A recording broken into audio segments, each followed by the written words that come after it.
guys, Cindy here at the Echoes of Auburn exhibit. I'm so excited to be partnered with, This is DJ Skywalker. and we are the Trinity Exchange. We are excited to invite you guys out to a financial, business, heck, it can even be personal workshop that we're gonna have on next Thursday, July the 23rd, multiple times, and our workshop is called The Business of Being. I'm going to present the business of being an artist. I'll be presenting the business of being a vendor. And I'm representing for A Girl Global, and I will be representing for Vendorverse and the vendor community. So we're super excited because this workshop is going to be chock full of really valuable content. Whether you are an artist, a creative, a vendor, a small business, or even if you're thinking about getting into business, we're going to be able to cover everything A to Z to get you ready.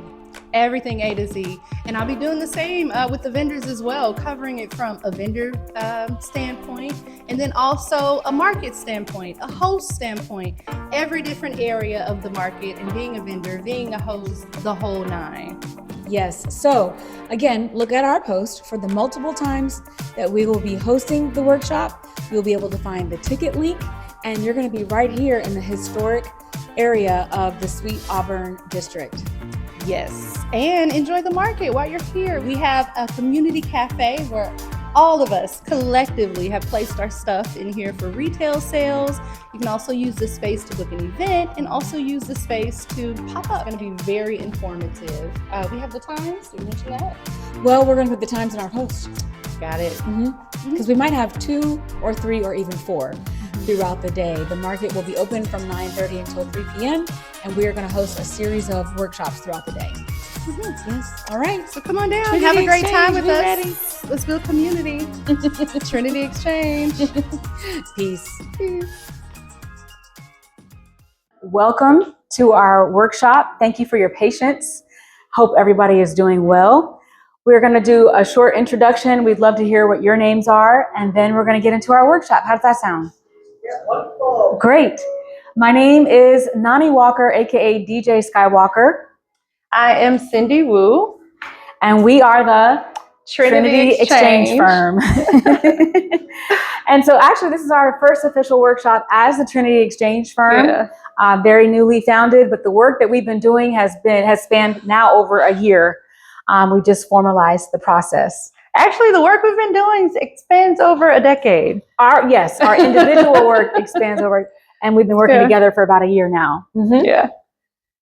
So we're both live on my YouTube, and you're live. Vendorverse. The Vendorverse, all right. And so we'll probably do a more detailed introduction as we each present our portion of the business of being. I'm doing the business of being an artist. And I'm doing the business of being a vendor. Yes. So we're going to dive into both and just talk about business perspectives from both sides and how we've seen the market change and what we feel is needed for all business owners. Yes. All right. So here in the room, just if you wouldn't mind sharing your name, that way as we converse throughout the workshop, we'll be able to identify you right here. I'm Anthony. Anthony, okay. Grace. Hi, Grace. Nikia. Nikia. Vaughn. Okay. Kimberly Riggins. Kimberly. Wonderful. And again, Skywalker. Cindy Wu. All right. So I'll go ahead and get started. And let's see.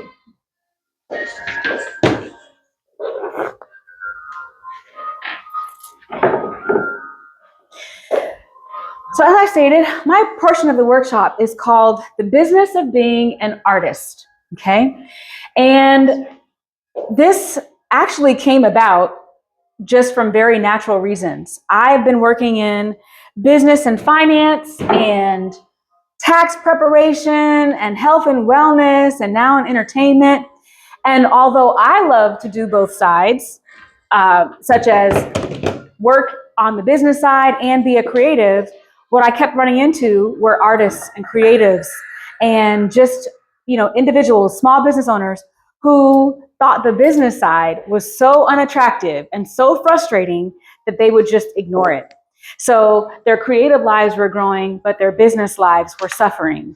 And so just really doing a self-evaluation, I love to talk about both, then started to create this workshop to help individuals, small business owners, artists, and creatives understand how to make the business side, turn it from unsexy to sexy. Okay? So here today for the Trinity Exchange. Here's a little bit about me. For 27 years, I did the math this morning. I've been in health. I did health and wellness education, mainly here in Atlanta, also in Florida, working for academia, nonprofits, just everywhere, all over the place. I then ventured into business and financial services, okay? Because as we know, in terms of wellness, we've got different stages of wellness, but financial wellness can sometimes greatly affect all the other parts of wellness, right? Our mental wellness can be off if our financial wellness is off.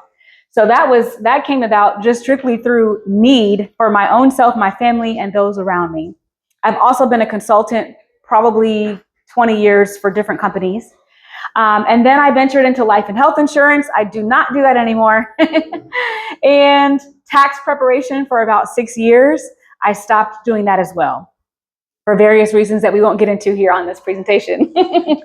I've been a DJ and music event curator now for about 7 years. My passion is house music, although I do corporate and open format all over, everywhere. And for about 2 to 3 years now, I am a brand new founder of For a Girl Global, which is a media company devoted to women DJ culture. I also opened my first brick and mortar studio about 2 years ago. It's a creative studio. And so that's been very exciting as well. Why do I say all this? It's not really to impress you. It's just to bring the breadth of experience that I have to be able to talk on these topics from both the business and the creative side. So when we talk about the business of being an artist, well, I mean, why? Why do we got to talk about that? Well, here are 10 pain points that I have found over the last 20, 25 years from working with both sides, the business side and the creative side, in terms of pain points that artists usually have. And when I say artist, I don't necessarily mean a singer, right? An artist can literally be an artist, a singer, someone who does poetry, someone who writes. An artist can be many different things. And likely everyone in this room is an artist of some sort. All right. If you have any of these pain points, you can either put a finger up, you could nod your head, right? That some of the things that are unsexy about business end up being one of these pain points. First of all, having an unclear business structure, right? Let's say you're a performer. You perform 3 nights out of the week, but when it comes time to later get things organized, a calendar, your to-do list, who do you have to work with? Not even having a business structure can cause you to have a great delay in things, right? Inconsistent income, hello. Okay, do I see fingers? Yes. Inconsistent income, because why? Being an entrepreneur, being an artist, being a creative, it can be up and then it can be down. Another pain point, being able to really price your work, right? Should I charge $100 an hour? Should I be charging $5,000 for this project? How do I do it? Do I research? What do I do? Another pain point, marketing and self-promotion. I see some ones in the crowd. Why? Because sometimes we don't want to be talking about ourselves. And if you're like me, you have a love-hate relationship with social media, right? We want to be in our art and our creativity and our expression and our small business ownership. But now we're forced to be marketers as well. So that ends up becoming another pain point. Time management, anyone's time management, right? Learning how to prioritize what really needs to be done. Managing your clients and managing your gigs. Yep, more ones. Understanding taxes. I had to realize why I really like the world of taxes and breaking it down to people, how to write off your expenses. Hardly anybody else likes it. So understanding taxes then becomes a pain point. lack of business knowledge, right? And especially because it's 2026, business is changing every 5 minutes. So that can end up becoming a pain point. Number 9, burning out and overcommitment. Anyone's in the house, right? Saying yes to everything and not knowing what to say no to. And last but not least, which might have really should have been number 1, self-care and healthy habits. I, as a DJ, my prime work time is at nighttime, right? For parties. But then if I want to get up, I need to get up and go to my consulting contract. Are those two things going to match all the time? Not really. So learning self-care and healthy habits for all types of individuals and creatives is definitely a pain point. I want to make a statement there. Sure, Vaughn. Yes, sir. Yeah, number 4, marketing and self-promotion. Mm-hmm. Good example, Muhammad Ali. Mm-hmm. Great self-promotion. He was so great. Because he didn't care, right? He didn't even care. He said, you're going to get this. The greatest marketer. Thank you, Vaughn. Now, as we talk about really embracing the business of being an artist, based on my work in health and wellness, and then again, coming into business, into entertainment, I feel this is a great first step. Is before tackling the structure and everything else, is to embrace your artist mindset, okay? And these are just a couple of points. First of all, embracing, well, is what I'm doing a hobby or is it a business? If it's a hobby, then keep it a hobby. We don't need to talk about anything else, just do it whenever you want. But if you're looking to make an income, whether that's forever or even just for the year, whether you're looking to grow your community, whether you're looking to inspire and impact others, then there needs to be a decision on if it is a business. And making that decision is the first step. Next, in the artist mindset, understanding why in this day and time, talent is not enough anymore. It used to be, if you were a great singer, oh, you're about to go on the circuit and you're going to tour all over the world. It's not like that anymore. There are so many other aspects in terms of having a business as an artist, that understanding that, okay, my talent is just not going to do it all the time. I've got to embrace these other aspects. Now, also understanding that your creativity, on the flip side, your creativity and your personality are not just your biggest assets, but they are your biggest assets to leverage. Can you believe we live in a world where someone can become an influencer for dancing videos, for being funny, for doing skits, and end up with a multi-million-dollar business, right? But why? Because they're embracing the mindset that it's not just being creative, not just having a personality, but leveraging it. I'm going to use it on TikTok. I'm going to use it over here on YouTube. And I'm going to leverage that to get partnerships and brand deals and things like that. Next, I have to put a 1 up right here. Consistency is what creates opportunity. Okay? Consistency creates opportunity. This is part of the artist mindset, in that, okay, I'm having a good week, I'm in a great mood, I'm getting all my things done, and then I'm just going to stop doing it for a couple of weeks. Well, if you're not consistent in checking email and or your relationships and or staying organized and or marketing, you might miss an opportunity right there in your inbox because of inconsistency of your daily actions and your mindset. And if you have a question, yes? Yeah, on that last list about consistency, yes. That reminds me of late Jerry Butler's old record, Never Gonna Give You Up. Mm-hmm. Hey, you remember that, don't you? I think so, yes. Never gonna give you up, no matter how you treat me. Mm-hmm. Oh, and that's what reminds you of consistency. That's a great way to look at it. Great way to look at it. I love it. All right, so let's go into this. We're going to only spend about 15, 20 minutes each. These could, of course, be hour long, but who has an hour to listen to me talk? I'm going to kind of quickly go through these things, and if you'd like, I can share this presentation with you after. So building your foundation, okay? If you are an artist, an individual creative, already a business owner, or would like to become one, now, after the mindset comes building the foundation, okay? And in your foundation, you're going to be thinking about, well, do I want to remain a sole proprietor versus having an actual structure as an LLC or an S corp? If you are what this is called a sole proprietor, it just means that your business flows through you as a person. But what that could also mean, if someone wants to sue your business, they're able to sue you and get access to your personal assets.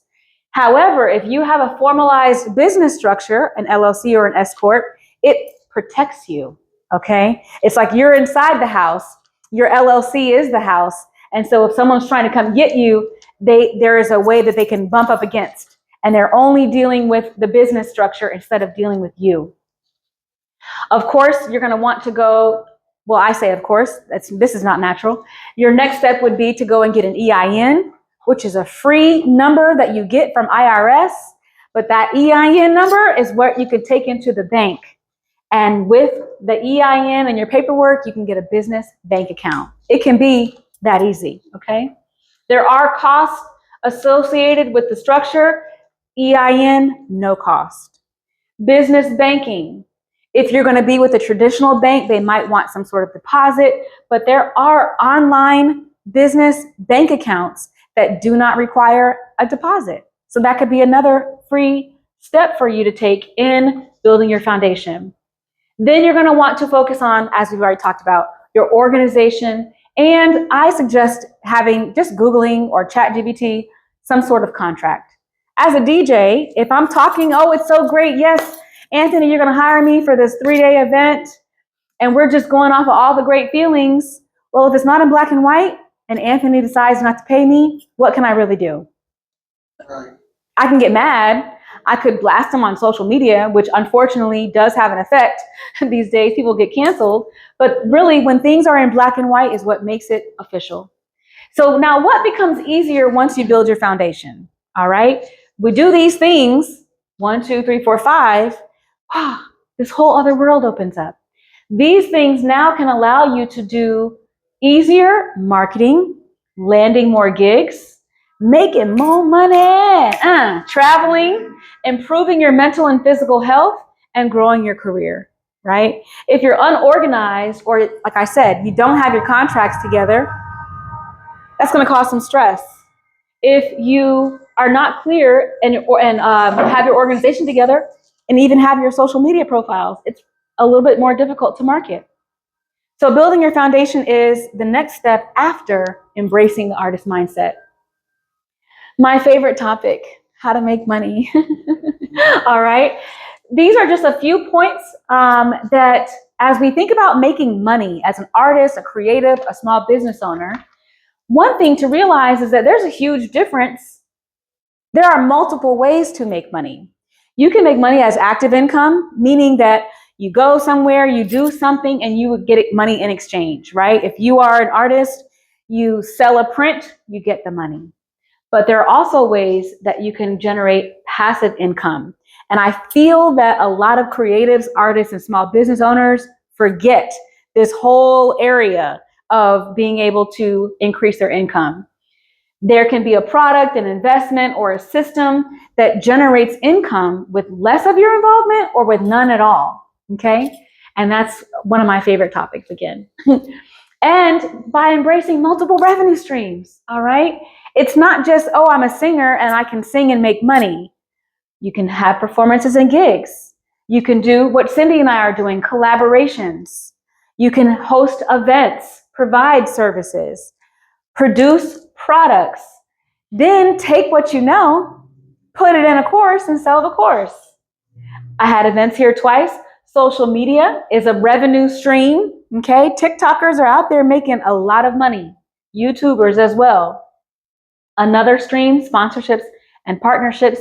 And I left this in here because don't let anybody shame you that if you would like to start your business that you should quit your job, right? There's a whole thing out there about to be a real business owner, you know, you got to give it your all and no plan B. No. If that job is helping you to fund your dreams, keep that job, keep that contract, because that's what's going to help reduce that mental stress down the road, okay? Yeah, statement. I was just I forgot to bring you here was a book I was reading on Michael Jackson. Yes. I forget the name of it, but Is he it good? covered all those streams right there. He did. Yeah. Michael Jackson, performance, collaborate, events, services, products. teaching, social media. Yes, yeah, he did. And that's why he is I wish forever. I wish I would have brought that book here. Mm-hmm. He's brilliant dude. I don't care what they say about it. Mm-hmm. Thank you. Thank you, Vaughn. So getting booked and getting paid, these are just a couple of points. It kind of goes into the marketing, right? We have in the artist mindset, build your foundation, learn how to make money, and now how are we going to keep this money? Make it easy to find you. No, there are several times I may want to hire a DJ, or I may want to work with somebody and I can't figure out how to find them. Their name is different on this one, and then it's different over here. Their email address is kind of is off. I can't find them online. And so make it easy to find you. Price your services correctly. This could be an entire 15 minutes about pricing, right? Improving your negotiation skills. And especially for us as women, we tend to not want to go back and forth. We tend to not want to step up and claim what we think we're worth, right? And that goes in, again, that could be a whole workshop by itself.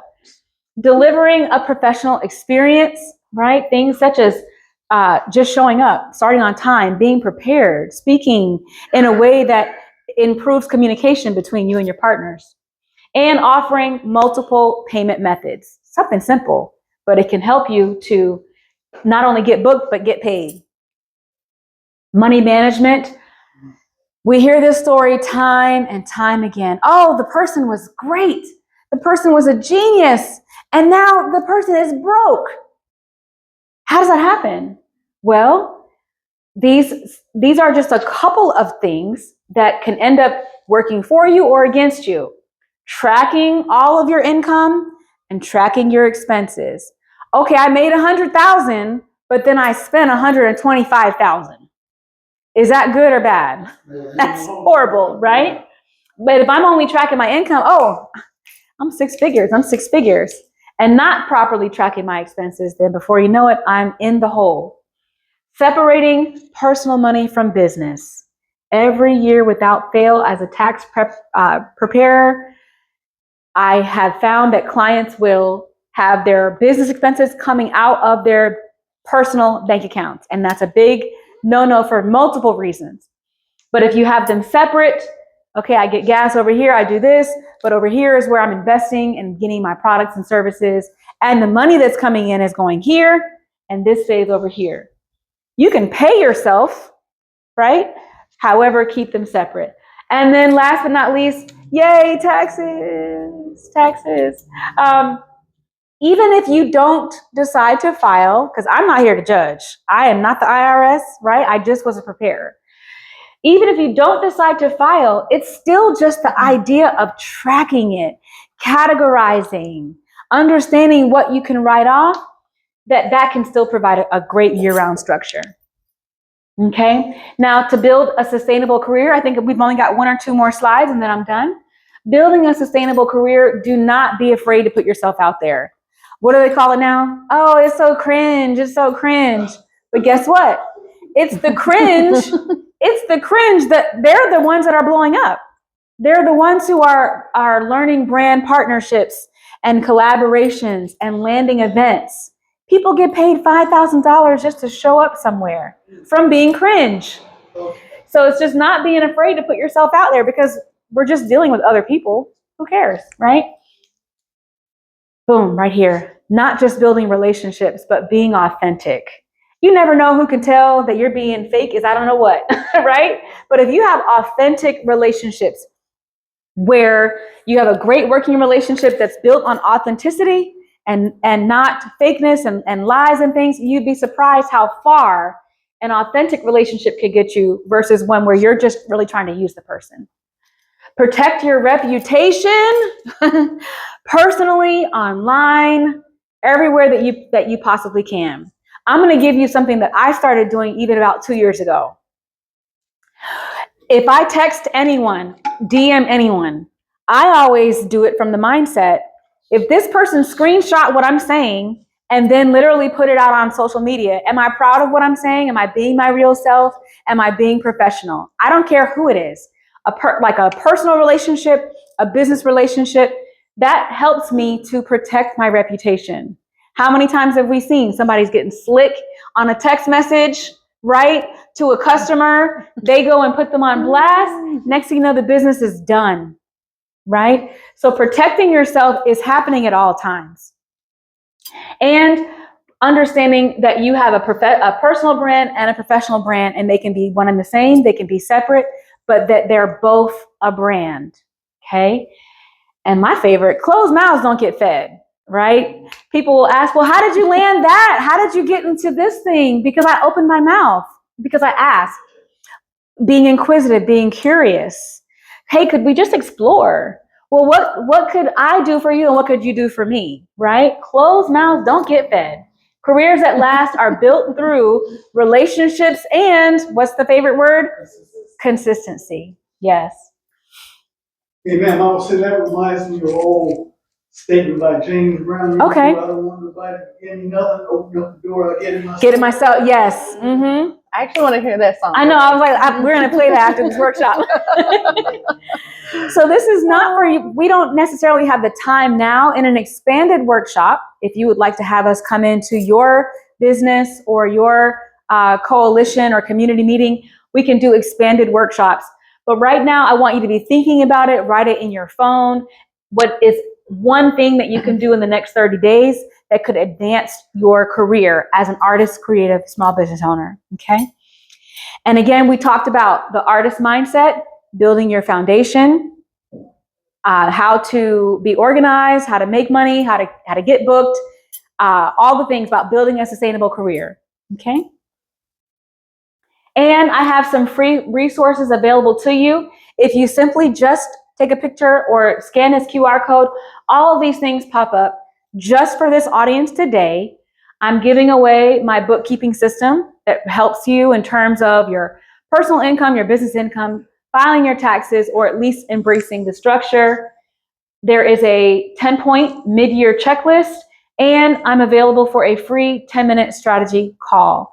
This will lead you to a Google form that you would fill out, and then I will contact you within, we'll say, I used to say 24 hours, but my capacity gets a little low. We'll say within the next 3 to 5 to 7 business days. That's real. Okay. And this is a picture from my first studio. I have another one now, but this is just an opportunity. This is to just show the opportunity of artists coming together and having kind of like masterminds.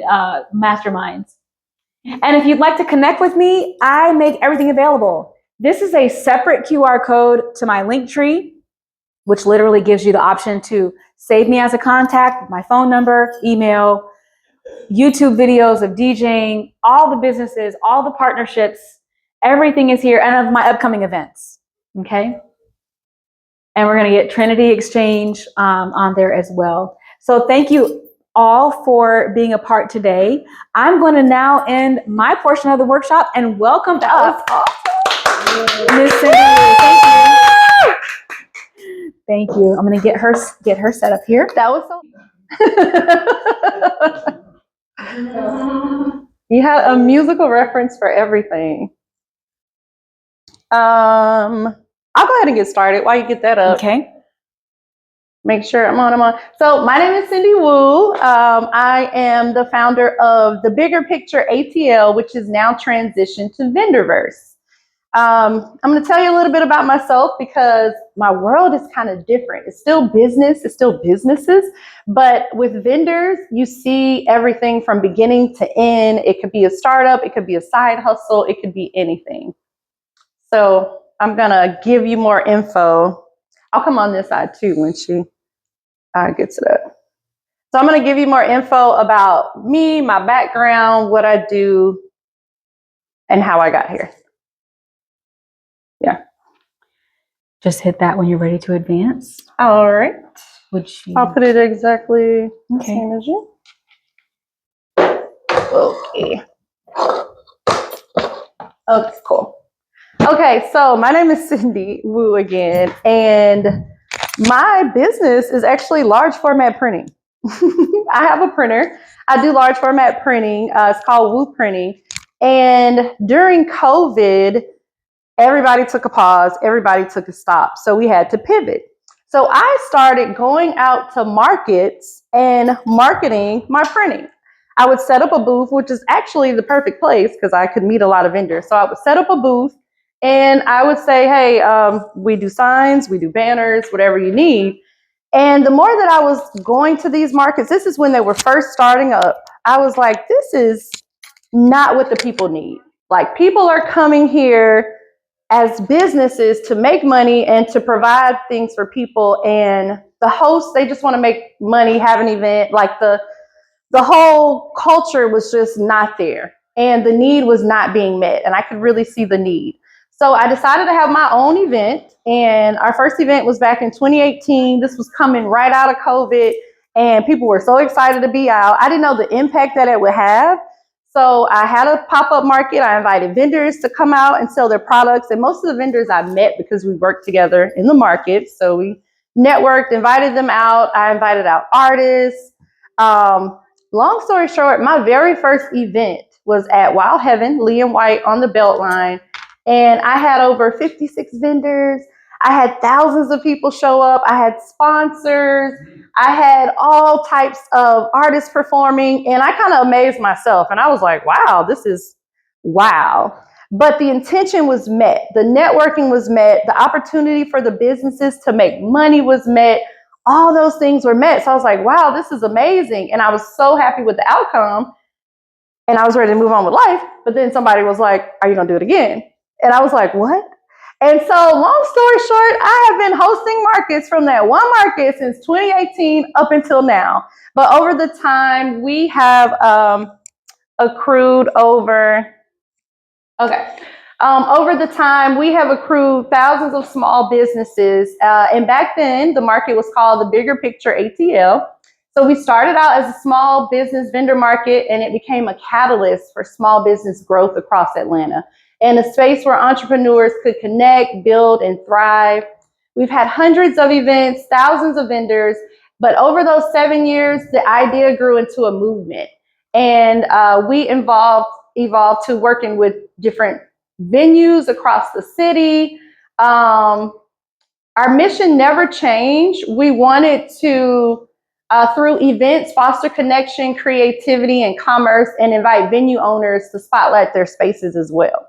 So after we ran about 4 or 5 years on the Beltline, they started to see, I mean, honestly, I feel like the city saw what we were doing and the money we were making, and they kind of kicked us off and was like, this is good, we need to create a space for this. So they started taxing us. They started making it hard for us to work. All of our food vendors now had to be licensed.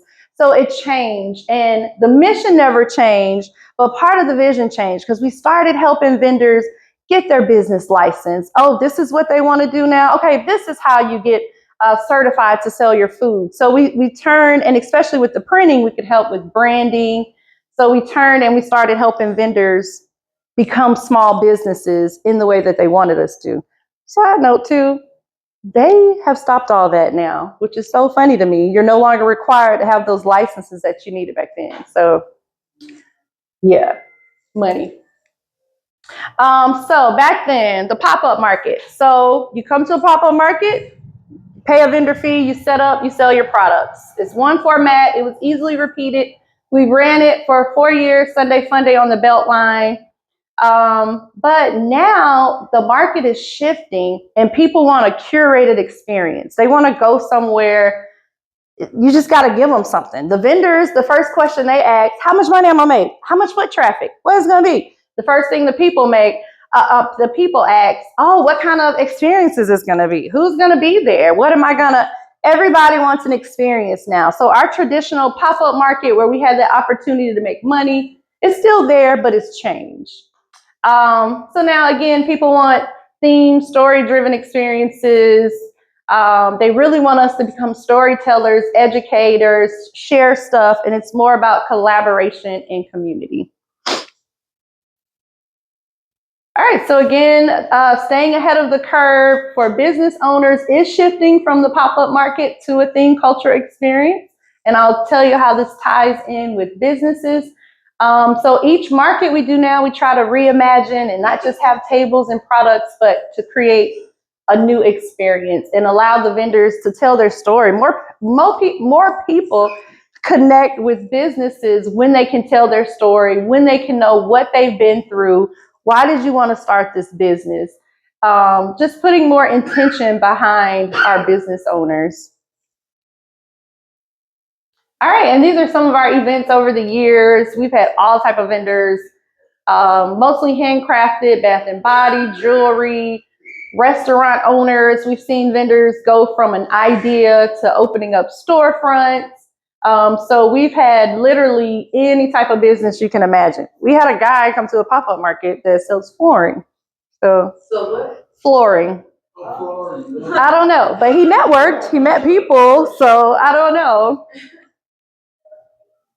All right, so let me introduce the Venderverse. I want to go around to see what type of businesses you have. Everybody would be under these categories. You're either a vendor, a small business, a host, or a venue owner. And so we cater to all of these. So fast forward, because we are making this transition, the bigger picture ATL is now Venderverse. There is an app for vendors to network. You sign up for the app. You can network, you can meet other vendors, you can meet venue hosts, you can, if you have a space, you can host your space. Yeah, so pretty much it's an app for everyone to network, find events, and just collaborate, because now it's about community and these curated spaces. So I'm going to talk about the solution for both a vendor standpoint and also a host and venue owner standpoint, and both issues that we face. But real quick before I do, I want to know if anybody falls in these categories. What type of business do you do? What type of hobby do you do? Or what do you do on the side? So any side hustle, even if it's I pick flowers and make baskets on the side, whatever it is. So, Anthony? Yeah, I'll start with in the early phase of my business. So my main business is retail restaurant consulting. Ooh. Yeah, my passion business, and I got to really, take it to the next level, is around ancestral, helping people find their roots and tell their story. Ooh, that is great. I'd like to know more. And even though it's not a tangible product to sell, what you do could help us curate an event, just an event around what you do, what you want to share, even with restaurants. And this is what I mean too by the Venderverse. We can go into a restaurant, spotlight the restaurant, introduce you, network, and you can go ahead and do consulting for them and create a space for your other business. So anything is just a networking, it's just a networking platform for whatever you're doing to create collaboration. Gracie, would you like to share? What do you like to do on the side? Not much. I saw your art When? when you showed me. That's an option too. Mystic?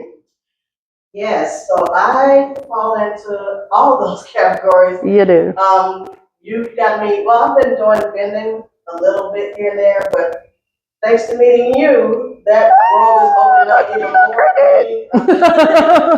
Yeah, so it ties into me being a small business, and also own a venue. You own a venue. And I host other people in the venue.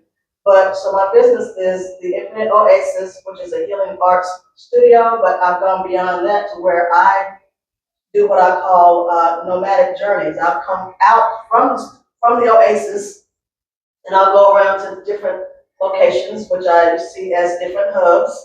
Like here today. This is one of them. Yeah. So I bring the sound baths, excuse me, my Reiki healing, and also my life coaching, all blends together as I go around on these nomadic journeys when I take other people also on those guided sound journeys and things like that. But the other thing that I do is to provide corporate or workplace wellness.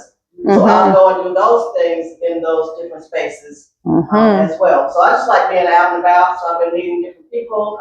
But yeah, I fall in all those categories. Okay. DJ Skywalker.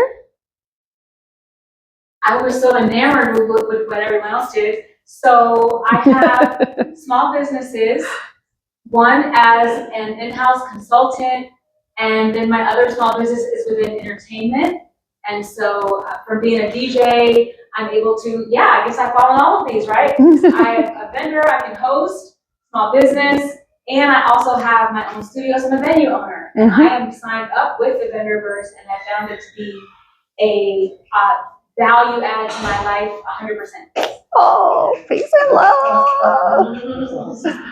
So we want to create that solution. We want to create ways to collaborate. So what I'm doing personally, because my background is sales and I meet small business owners in whatever I do, in the Vendorverse or with Woo Printing.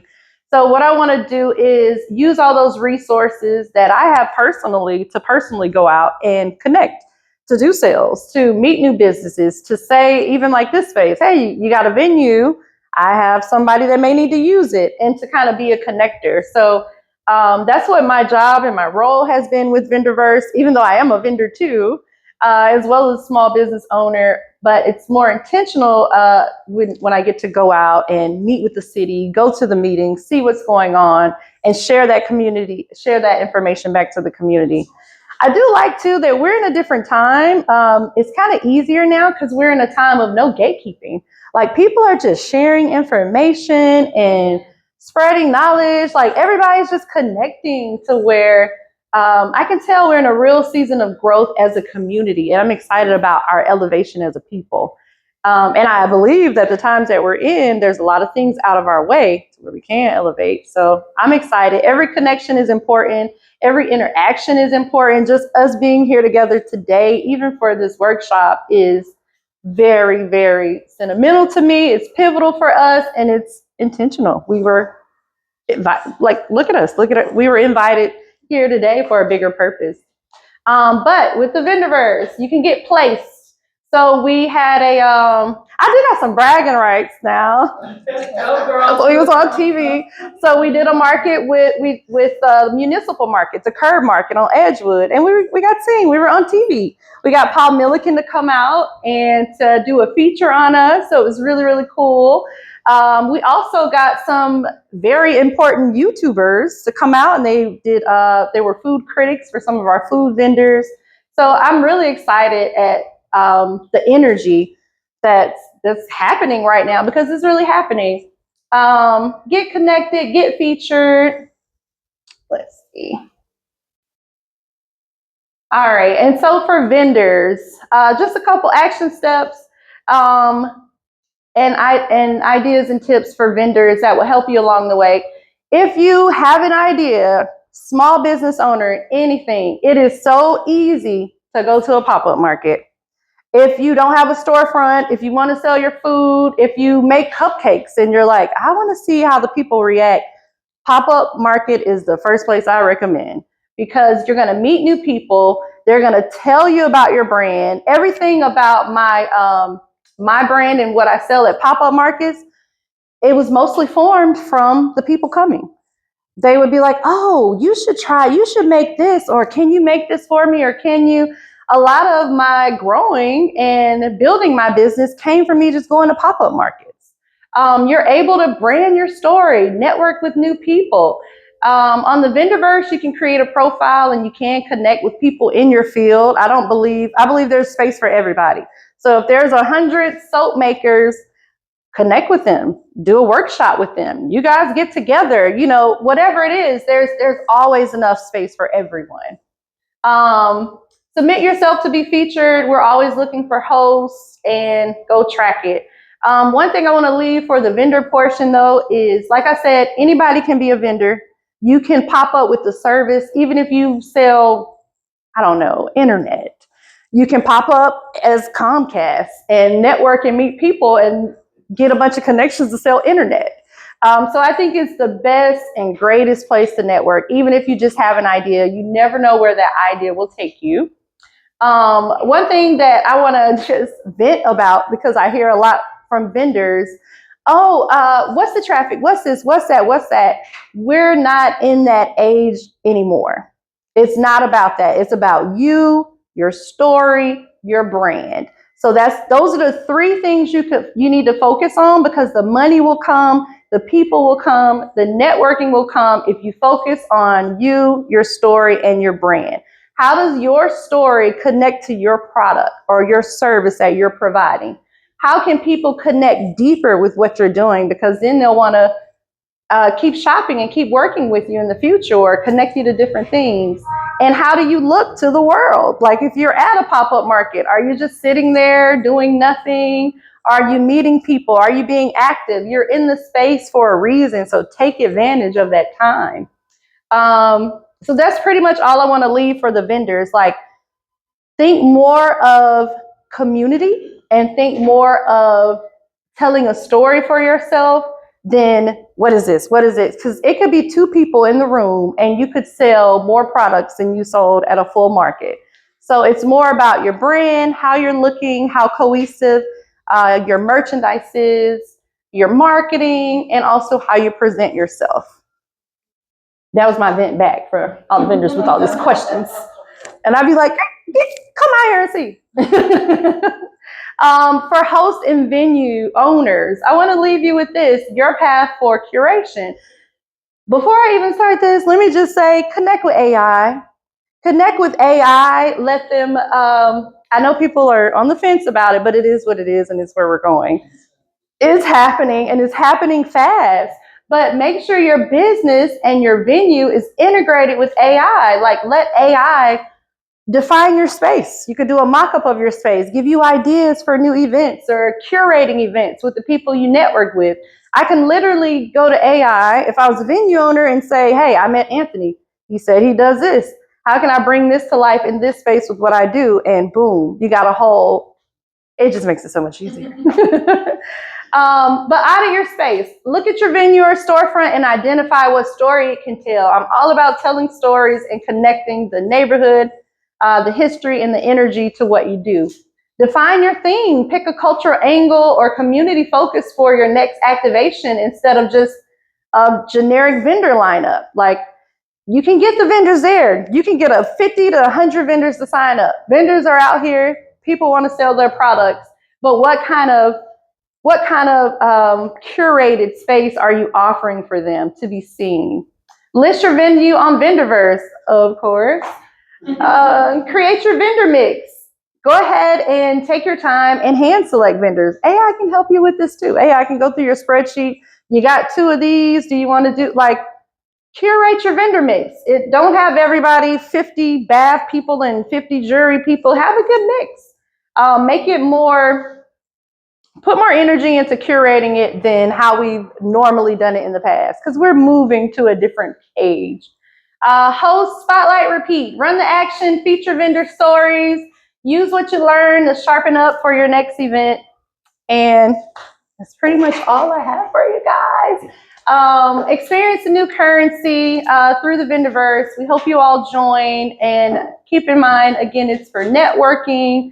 You can be a venue owner, host an event. You can meet a DJ. You can meet a wellness person. You can meet a food vendor, anything that you might need there. Take advantage of our network of all the events and vendors that we've supported.